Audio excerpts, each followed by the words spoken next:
You won't believe what happened when one man's peaceful dream lake turned into ground zero for an HOA war. It started with a fisherman, a quiet, hard-working guy named Jack, who spent 10 years transforming a forgotten patch of land into a private, self-sustaining paradise. His lake wasn't just water, it was a promise kept, a tribute to his grandfather, and a sanctuary built with care and science. But then she moved in, Karen, the self-appointed vegan savior of the neighborhood, and everything changed. What began as a polite disagreement exploded into an all-out suburban showdown. Angry emails, neighborhood flyers calling him a fish torturer, and even a 911 call over a man fishing on his own property. This isn't just another Karen story. It's a masterclass in patience, proof that staying calm and knowing your rights can turn chaos into poetic justice. You'll hear about the lake, the confrontation, and the epic moment when the police showed up and everything flipped. Stick around, because this isn't just a story about fishing. It's about standing your ground when someone's self-righteous crusade collides with your peace, your land, and your freedom. It's funny how a place can become a part of your soul, weaving itself into the very fabric of who you are. For me, that place is a small 5-acre plot of land, kind of nestled away in a quiet corner of the county. And the heart of that land, its literal and spiritual center, is a 2-acre private lake. Now, it's not some grand, sprawling body of water you'd see on a postcard. It's humble. The water is crystal clear, spring-fed from an underground source that took the original surveyors by surprise, and it's surrounded by old willow trees that droop their branches down to just skim the surface, their leaves trailing like green fingertips in the water. It's my sanctuary. I bought this property about 10 years ago, sinking every last penny I had, and even some I didn't, into it. And honestly, it wasn't for the modest single-story house that came with it. It was for the lake. I'd dreamed of having a piece of water to call my own ever since I was a kid. My grandpa was my hero, a man with hands like worn leather and a laugh that seemed to start from his toes. On Saturday mornings, he'd wake me before the sun was even a rumor on the horizon. We'd go fishing on public reservoirs, our old truck rattling down dirt roads with a thermos of hot chocolate and a tin of stale biscuits between us. I loved those days, but there was always a bittersweet edge to them. We were always on borrowed time, sharing the shore with a dozen other people, always having to pack up and leave just when the fish started biting, or when the sun finally burned through the morning mist. Grandpa used to look out at the water and say, "One day, kid, you find a spot that's all yours. A place where the only clock is the sun and the only company you have is the one you invite." He passed away when I was in college, but his words stuck with me. They became a promise I made to myself. This lake was me fulfilling that lifelong promise. It was the culmination of years of scrimping and saving, of working overtime and dreaming of open water. And I treated it with the respect it deserved, the kind of respect Grandpa taught me. I wasn't some weekend warrior looking to pull every living thing out of it for a trophy picture. I'm a conservationist at heart. The first 2 years I owned the property, I didn't cast a single line. Instead, I spent that time just cultivating the ecosystem. It was a fascinating, all-consuming project. I actually consulted with a freshwater biologist, a brilliant woman named Dr. Albright, who had a passion for small, closed-system ponds. She taught me things I never knew. We walked the property, took soil and water samples, and she drew up a multi-year plan. I learned all about the proper pH balance, the importance of alkalinity, and how to introduce the right kinds of submerged plants, like coontail and hornwort, to promote healthy oxygen levels without choking the water. I spent entire weekends wading in the shallows, planting lily pads and cattails along the edges to create cover for smaller fish and frogs. Then came the most exciting part, creating a balanced, self-sustaining environment for the fish. Based on Dr. Albright's recommendation, I carefully stocked it with a specific ratio of largemouth bass, bluegill, and a handful of channel catfish to patrol the bottom. I didn't just dump them in, I ordered the fingerlings from a reputable hatchery, and I remember the day they arrived. I sat on my little wooden dock, watching them acclimate in their containers before gently releasing them into their new home. For months, I would just watch, observing how the populations interacted, how the bluegill flourished, providing the perfect food source for the bass to grow strong and healthy. For me, fishing was never about conquest. It was about being part of it all. It was a quiet dialogue with nature. Some days, I'd just practice catch and release, enjoying the thrill of the fight, that electric moment when something wild and powerful connects with you, before gently unhooking my temporary partner and watching it swim back into the deep, a flash of silver disappearing into the green.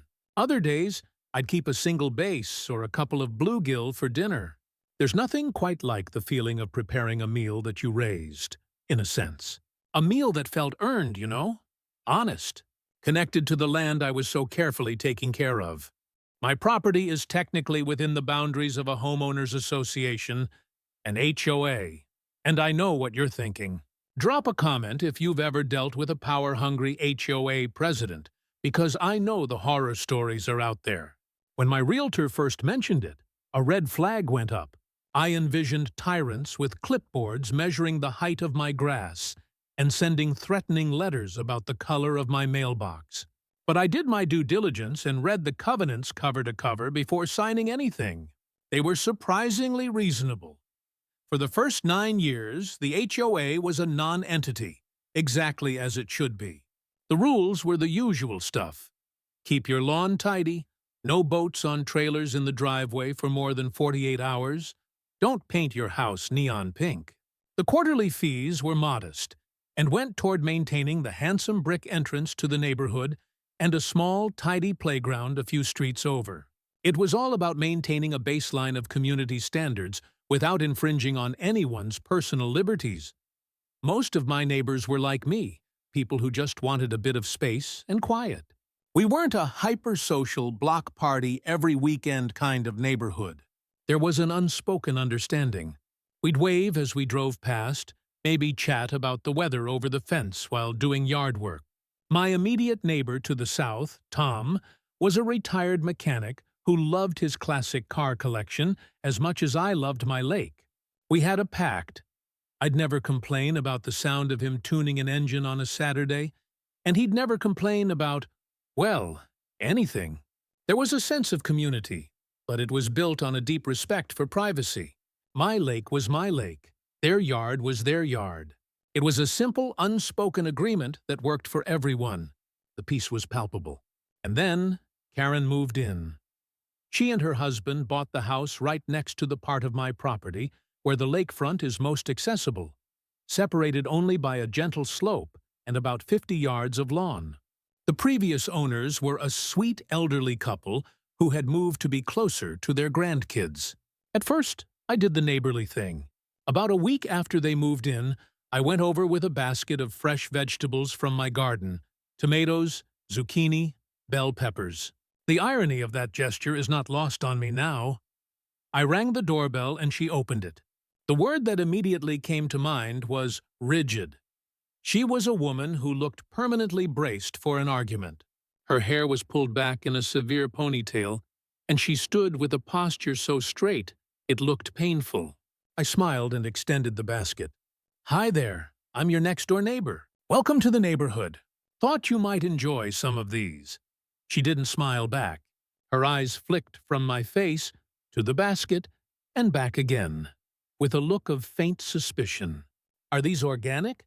she asked, her tone flat. Yes, they are," I said, a bit taken aback. "I don't use any pesticides." She took the basket, holding it away from her body as if it might be contaminated. Her name was, in fact, Karen, and she introduced herself not with a handshake, but with a declaration. "We're vegans. We're here to bring a more conscious way of living to this neighborhood." Her husband appeared behind her, A tall, soft-looking man who gave me a quick, apologetic-looking grimace before vanishing back into the house. I just smiled and nodded, thinking it was a spectacularly weird introduction. But hey, to each their own. I firmly believe everyone has the right to live by their own principles as long as they don't try to force them on me. Oh, the naivety. I had no idea her conscious way of living was less of a personal choice and more of a militant crusade. And I, with my peaceful little lake, was about to become her main target. The peace I had spent a decade building was about to be shattered. The inciting incident, the first shot fired in this whole ridiculous war, happened on a perfect Saturday afternoon, about a month later. The sky was a brilliant, cloudless blue. A gentle breeze was rustling the willow leaves, and the water on the lake was like glass. The dragonflies were zipping back and forth, and you could see the shadows of fish moving in the shallows. It was a day practically made for fishing.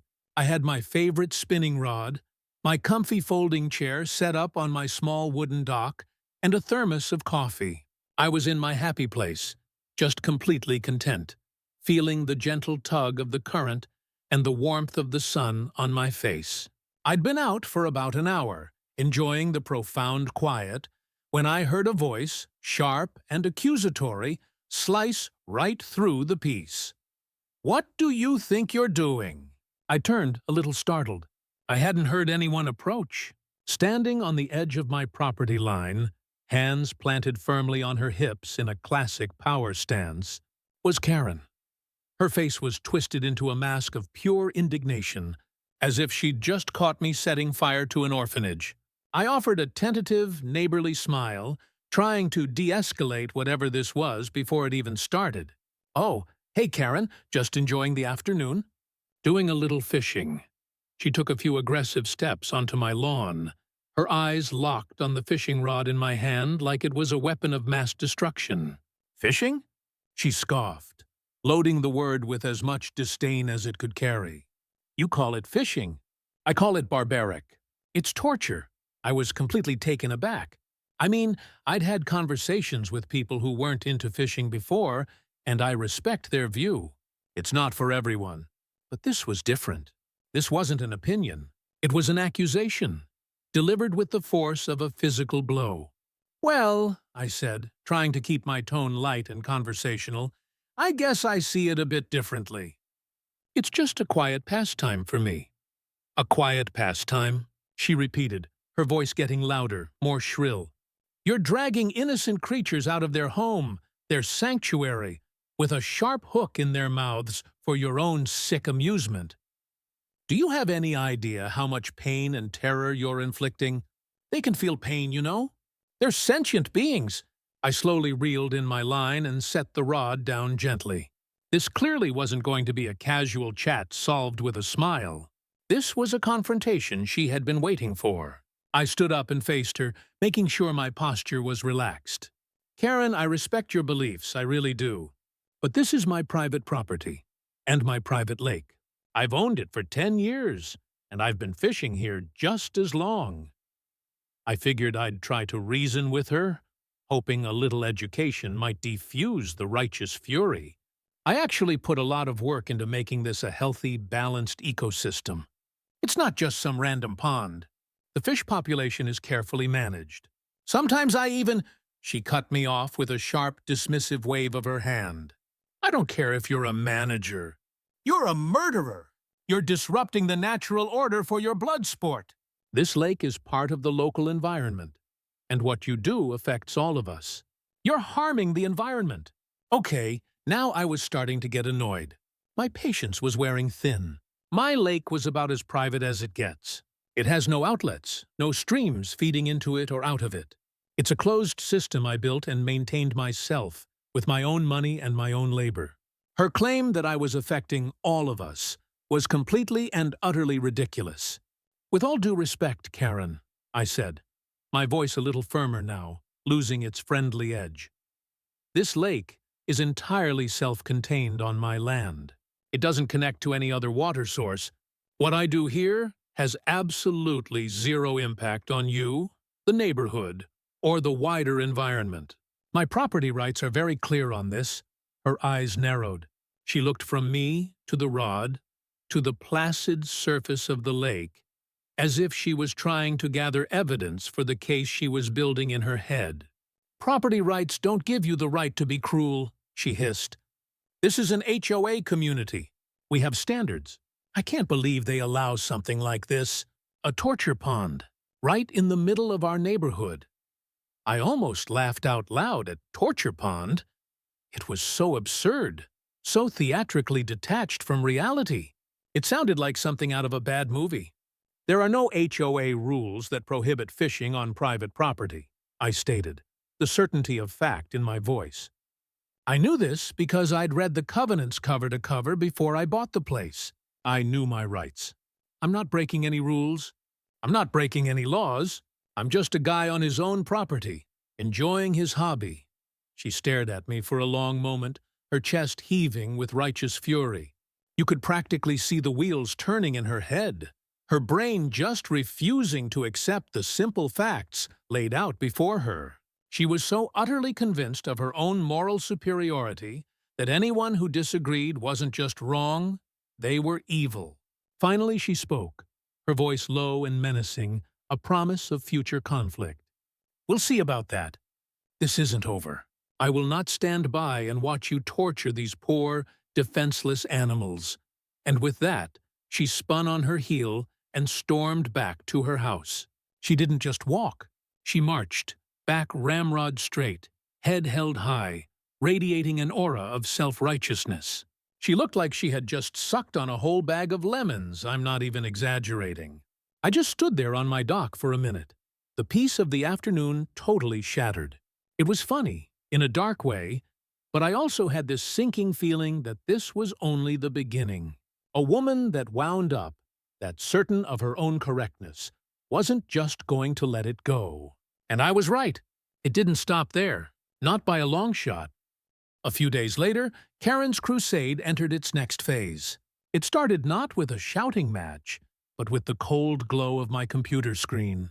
I opened my email to find a message from the HOA president, a nice retired accountant named Bill. The subject line read, "Formal complaint regarding lake activity." My heart sank. I knew exactly who it was from. I opened it, and there it was, a long, rambling, and vicious email from Karen, which Bill had forwarded to me. She had sent it to the entire 5-person HOA board, and, for good measure, had blind copied half the neighborhood. A fun fact I learned later from my neighbor Tom, who had received it. The email was a masterpiece of performative outrage and wild exaggeration. She described my peaceful fishing as a reign of terror and called my lake a death camp for aquatic life. She accused me of flagrant disregard for the community's ethical standards and of creating a psychologically distressing environment for her and her husband, who apparently now found it traumatic to even look out their back window. She even claimed, with zero evidence, that my fishing was devaluing surrounding properties by associating the neighborhood with animal cruelty. She demanded that the HOA immediately issue a cease and desist order, fine me the maximum amount allowed under the bylaws, and force me to rehabilitate the lake back to a peaceful sanctuary. It was absolutely insane. She had crafted a narrative where I was a monster and she was the lone voice of justice.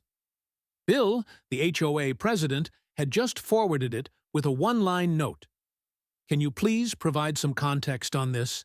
He sounded tired already. I took a deep breath, pushing my chair back from my desk.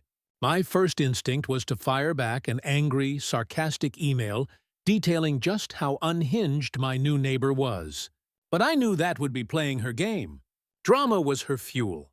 I had facts on my side. I didn't need drama.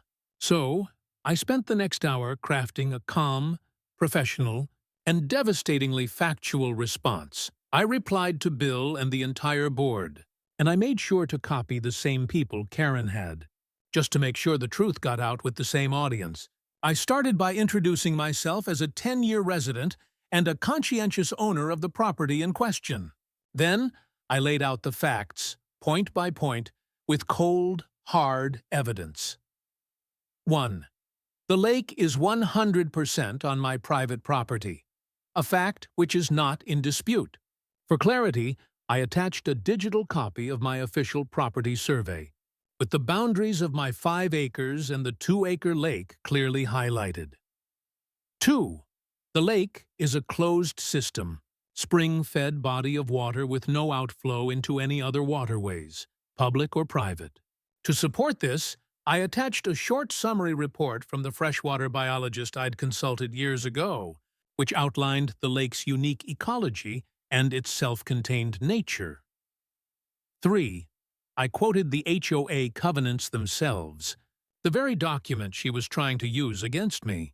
I cited the specific section on property use and stated plainly, there are no articles, clauses, or amendments in the HOA's governing documents that restrict, regulate, or in any way mention fishing on private property. And 4, I mentioned that I have a valid state fishing license. I pointed out that while it wasn't legally required for fishing on one's own private, self-contained lake, I maintain it every year as a matter of principle, to show that I am a responsible and law-abiding enthusiast who supports state conservation efforts. I wrapped up the email by stating that while I respected Karen's personal dietary and ethical choices, her attempt to force her beliefs on me and my use of my private property was inappropriate and constituted harassment. I politely but firmly stated that I would continue to enjoy my legal and peaceful hobby, and that I considered the matter closed. I hit send and felt a wave of relief wash over me. It was all there, in black and white. Irrefutable. The HOA board's response was swift. Bill emailed back within the hour. His reply was short and to the point. Thank you for the thorough and professional clarification. You are correct. The HOA has no jurisdiction in this matter. We will be informing the complainant of our findings. We apologize for the disturbance. I allowed myself a small, triumphant smile. Victory, or so I thought. I had won the battle of rules and logic, but I had severely underestimated Karen's capacity for pettiness. When the established rules didn't work in her favor, she decided to abandon them altogether and resort to public shaming. And that's when things got a lot uglier. About a week later, I was driving home from work when I saw it. Pinned to the community bulletin board near the neighborhood entrance was a garishly colored flyer. My stomach tightened. Even from the car, the color screamed, Karen. I pulled over. Printed on bright pink paper, the flyer read in a huge, bubbly font, Do you know a fish torturer lives among us?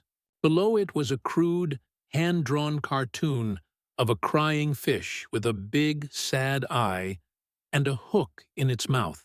It continued, A resident in our community is engaging in the cruel and unnecessary practice of sport fishing, causing immense suffering to sentient beings. This is not the kind of neighborhood we want to be. Let's stand for compassion. Let's protect our animal friends. It didn't have my name or address, but it was so obviously about me that it might as well have. I felt a hot flush of anger and embarrassment. This was a whole new level of harassment. This was malicious. She was trying to turn the neighborhood against me, to paint me as a villain. I ripped the flyer down, crumpled it into a tight ball, and threw it on the floor of my car. As I drove home, my jaw clenched. I saw another one taped to a lamppost, and another on the communal mailbox kiosk. She had plastered them all over the common areas. It took me a full half an hour to walk around my section of the neighborhood, methodically tearing them all down, my fury growing with every single one. The flyers had an effect, just not the one Karen wanted. A few neighbors asked me about it. My next-door neighbor, Tom, caught me as I was ripping one down from the stop sign at the end of our street. He just shook his head and let out a low chuckle. Don't let her get to you, he said. She came to my door with a petition last week trying to get signatures to save the fish. I told her I had bigger fish to fry. I appreciated the pun and the solidarity. Most people, it seemed, saw her campaign for what it was, the obsessive fixation of a neighborhood crank. But it was still deeply unsettling. I felt like I was being watched and judged every time I stepped outside. My sanctuary was now the subject of public debate and ridicule. Then, a week later, she escalated again. I was out on my dock, defiantly trying to reclaim my Saturday ritual. I hadn't even cast a line. I was just sitting in my chair, organizing my tackle box and enjoying the quiet. Suddenly, Karen was there again, at the edge of my property. But this time, she wasn't alone. She'd brought her husband, the tall, silent guy who just stood behind her with his arms crossed, looking incredibly uncomfortable and staring at his shoes. Karen, however, was in her element, fueled by a fresh wave of indignation. "I see you're still at it," she snarled, "despite the entire neighborhood knowing what you're doing." "The entire neighborhood knows you're littering with your ridiculous flyers, you mean?" I shot back, my patience worn paper-thin. My desire to be the polite, reasonable neighbor was gone. "I'm on my property, Karen. You are not. You are trespassing. Again. Please leave." "We are not leaving," she said, taking another bold step onto my lawn. Her husband shifted his weight, but didn't move. A silent, miserable statue. "We're here to inform you that we've spoken to our lawyer. We are pursuing official channels to have you fined for environmental destruction and for creating a public nuisance." I actually laughed. It was a bitter, frustrated sound. A public nuisance? On my own property? Fined for what? I just went through this with the HOA. They confirmed, in writing, that I'm not violating any rules. You have no case, Karen. You have nothing but your own misguided opinions. Now, for the last time, get off my property before I call the police for trespassing. The word police seemed to ignite something in her. Her eyes lit up with a wild, fanatical gleam. It was like I had just handed her the ultimate weapon, the one she'd been itching to use. "You want to call the police?" she said, a smug, triumphant smile spreading across her face. "Go ahead, call them. Let's see what they say about your little torture chamber. In fact, maybe I'll call them. Let's get a real official opinion on this." Her husband looked genuinely alarmed. He muttered her name, Karen, and put a hand on her arm. But she shook him off. She was on a roll. In her mind, she was an eco-warrior facing down a villain, and she was so convinced that the entire world, including the local police department, would share her righteous indignation. She thought that once an impartial authority arrived, they'd immediately see the barbarism and vindicate her completely. I looked at her, at the absolute, unshakable certainty in her eyes, and I knew what was coming next. The showdown was inevitable, and a part of me, the part that was so fed up with the emails and the flyers and the constant harassment, was almost looking forward to it. The climax, the final showdown, arrived on a Tuesday evening. I'd gotten home from a stressful day at work, and all I wanted was an hour of quiet by the water to clear my head. The sun was setting, painting the sky in brilliant shades of orange and purple. The air was still and warm. It was perfect. I grabbed my rod, not even caring if I caught anything, and made my way to the dock. I cast my line, the lure making a satisfying plop as it hit the water, sending ripples across the fiery reflection of the sky. For a few glorious minutes, there was absolute peace. Then, the shrill voice I'd come to dread shattered the silence like a pane of glass. "You monster!" I sighed, a deep, weary sound, and turned my head slowly. There she was, at the edge of my property, phone held up in both hands, recording me. "You just can't stop, can you? You have a genuine addiction to cruelty." I didn't even bother to engage. I'd said everything there was to say in person, in emails, in my own head. I knew any conversation was pointless, so I just turned my back to her, kept my eyes on my fishing line where it disappeared into the darkening water, and tried to pretend she wasn't there. This, of course, was the worst thing I could have possibly done. My calm indifference was gasoline on her fire. "I am talking to you!" she shrieked. "I see what you're doing. I'm documenting this abuse for the authorities. I remained silent, giving the rod a little twitch. This drove her completely over the edge. That's it, she screamed, her voice cracking with a theatrical fury. I warned you. I am calling the police. We'll let the authorities handle a monster like you. I could hear her furiously tapping on her phone screen. Then her voice, artificially sweet and panicked, talking to the 911 dispatcher. Yes, hello? I need to report a man. He's on the lake behind my house. He's torturing animals. He has one on a line right now. It's horrible. He's yelling and acting erratically. He's a public danger. Please, you have to hurry. I just reeled in my line and sat down in my folding chair. A strange sense of calm washed over me. This was it. The end game? She'd finally done it. She had called 911, the line for heart attacks, for burglaries, for actual emergencies, on a man for fishing on his own property. The absurdity was almost poetic. I decided to just wait. Let her play her final desperate card. I could see her pacing on her lawn, phone clutched in her hand, a smug, triumphant look on her face. She truly believed a fleet of squad cars was about to descend, lights flashing, and haul me away in handcuffs. The poor, delusional woman. About 15 minutes later, a single police cruiser pulled up quietly to the curb, its lights off. 2 officers got out. They looked professional, calm, and possessed the weary expressions of people who had seen it all. Karen immediately ran towards them, her voice full of urgent drama. "Officers, thank you for coming so quickly. He's over there," she said, pointing a trembling finger at me. "He's been doing it for weeks. I've asked him to stop. The HOA has been notified, but he just won't listen. He's torturing the fish." One of the officers, a tall man with a calm demeanor and salt and pepper hair, held up a hand. "Okay, ma'am, just calm down. Let's figure out what's going on. What exactly is he doing that's a danger?" "He's fishing," she wailed, as if the word itself was a confession to a heinous crime. "He's pulling them out of the water. With hooks. It's brutal, and he's doing it right here, in our neighborhood. He was threatening me just now." The 2 officers exchanged a look. It was brief, almost invisible, but it spoke volumes. It was the look of 2 people who'd been called out for a completely ridiculous reason and were trying their best to remain professional. The first officer said, "Okay, ma'am, please stay here. We're going to go talk to him." They walked down the gentle slope of my lawn. I stood up as they approached. "Good evening, officers," I said calmly. "Good evening, sir," said the first officer.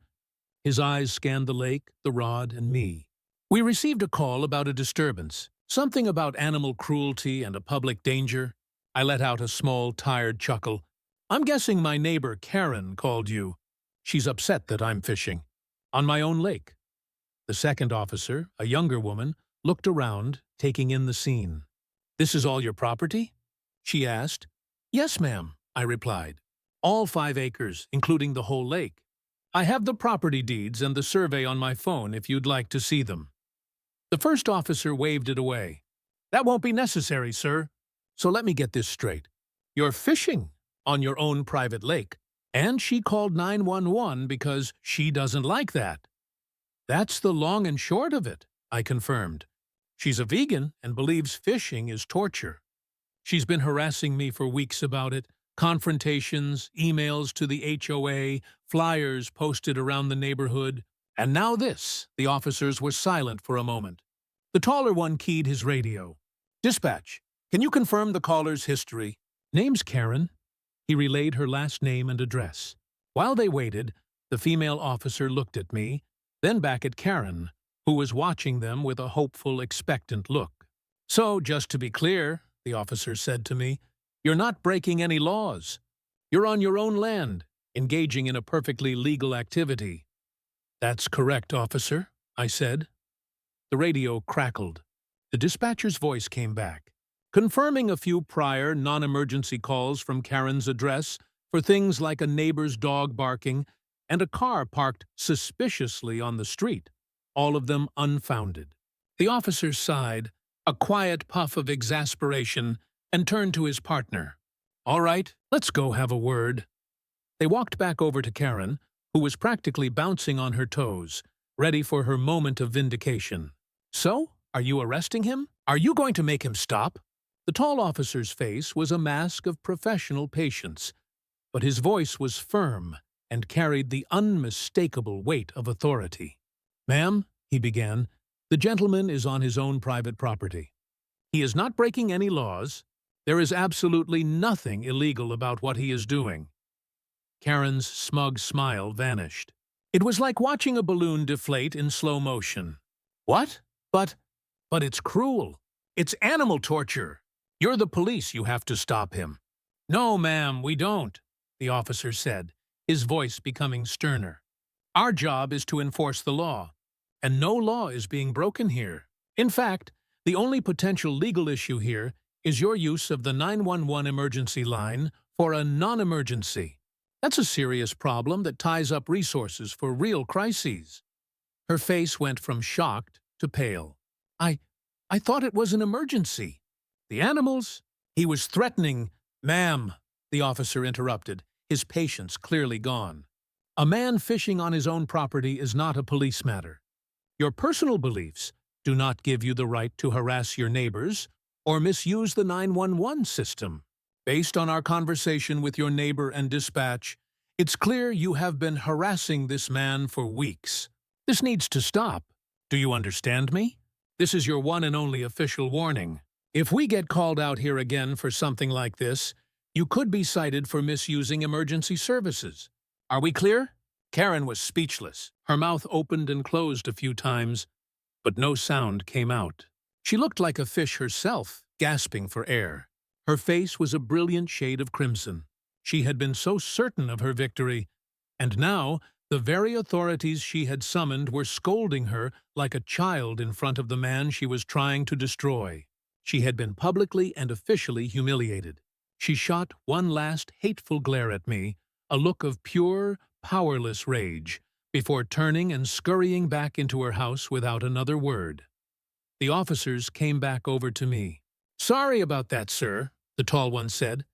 "You shouldn't have any more problems with her.